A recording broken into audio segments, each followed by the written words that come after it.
mengungkap kasus Kades terlibat korupsi terus meningkat. Kejaksaan Agung Kejagung Republik Indonesia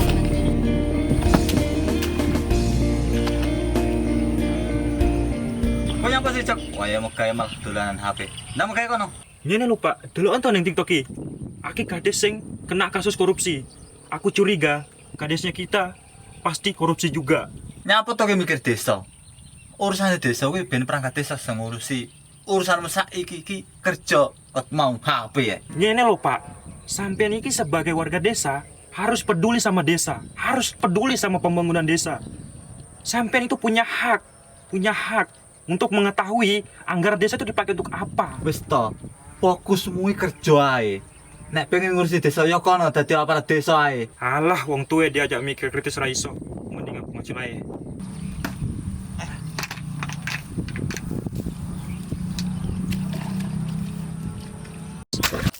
Dan cocok.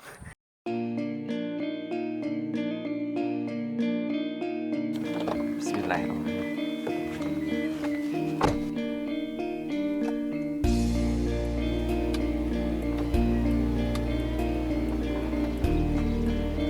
Monggo Bu. Pak. Bu, lihat itu mobilnya Pak Kades. Baru. Iya, padahal masih banyak jalan yang berlubang belum ditimbun. Iya, paling itu loh, uang desa juga itu ditilep di mobil. Padahal aku itu orang nggak punya, tapi nggak pernah dikasih bantuan sama Pak Kades. Aku lihat itu loh, ya kerjaannya kan cuma jadi kades ya. Iya, Heeh. Kok sudah bisa beli mobil? Sawah, Iya. tapi cukup Nah, ibu-ibu pada ada apa sih kok serius banget ini? Gini loh Pak Bowo, Pak Kades mobilnya baru. Padahal masih banyak jalan lubang yang belum pernah ditimbun sama Pak Kades itu. Iya kan?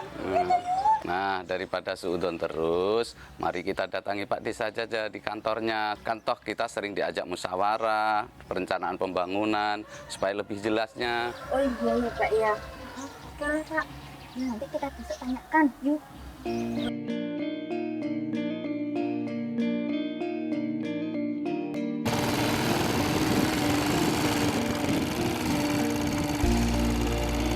Aku mau mulai mau aku sisik tapi.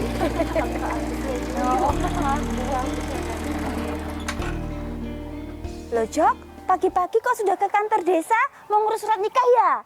Masa baru lulus kuliah, kerja aja belum udah mau nikah. Anak istrinya mau dikasih makan apa? Apa sih Bu? Aku kesini mau ketemu Pak Desa.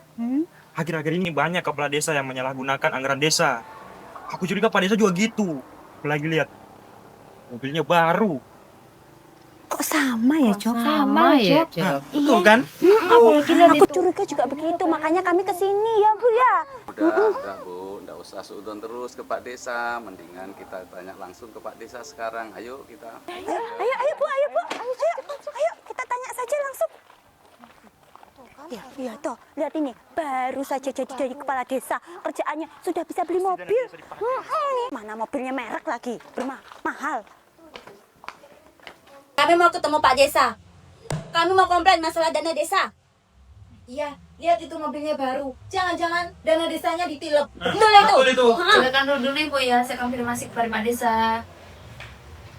Mbak Nita kok. Mari Bu ke aula belakang ketemu dengan Pak Kades.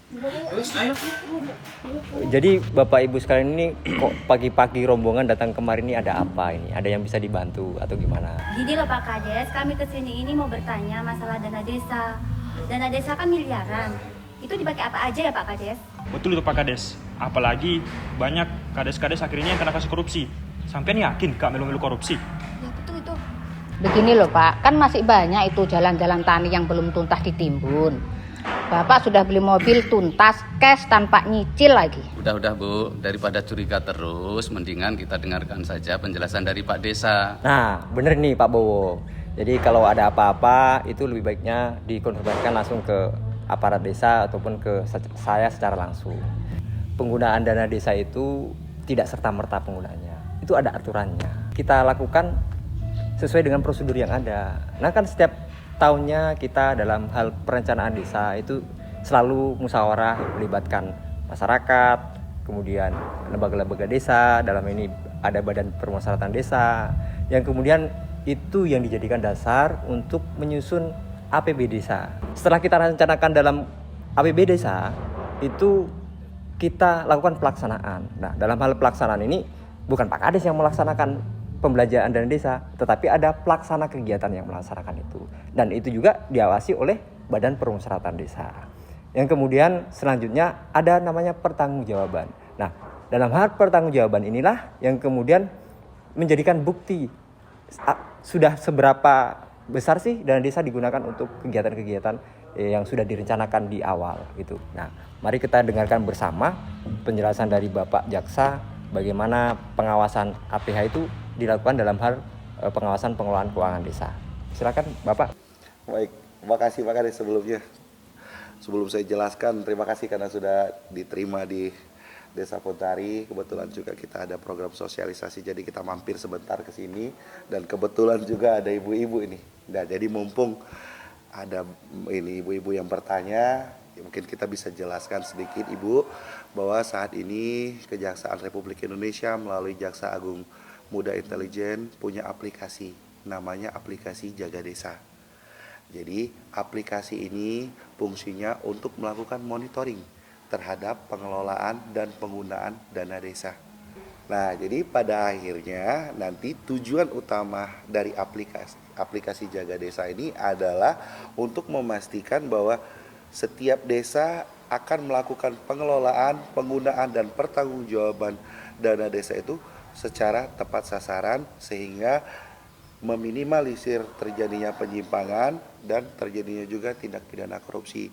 Jadi Bapak Ibu sekalian, saya pastikan dengan adanya aplikasi ini kami akan langsung melakukan pemantauan terhadap setiap desa terkait penggunaan, alokasinya maupun pertanggungjawabannya. Sehingga Ibu nggak perlu khawatir lagi akan terjadinya penyimpangan-penyimpangan yang Ibu takutkan tadi. Itu mungkin Ibu. Nah, Ibu-ibu sekarang sudah dengar sendiri kan, tidak perlu khawatir lagi tentang penggunaan dana desa. Kejaksaan pun ikut mengawasinya. Ternyata sudah canggih ya Bu, kita sudah dijagain dari jauh. Iya ya Jo, kalau kayak gini kan kita sudah nggak curiga lagi, ya kan? Apalagi diawasi sama Pak Jaksa juga lewat sistem yang canggih lagi. Kami minta maaf ya Pak De, sudah mencurigai.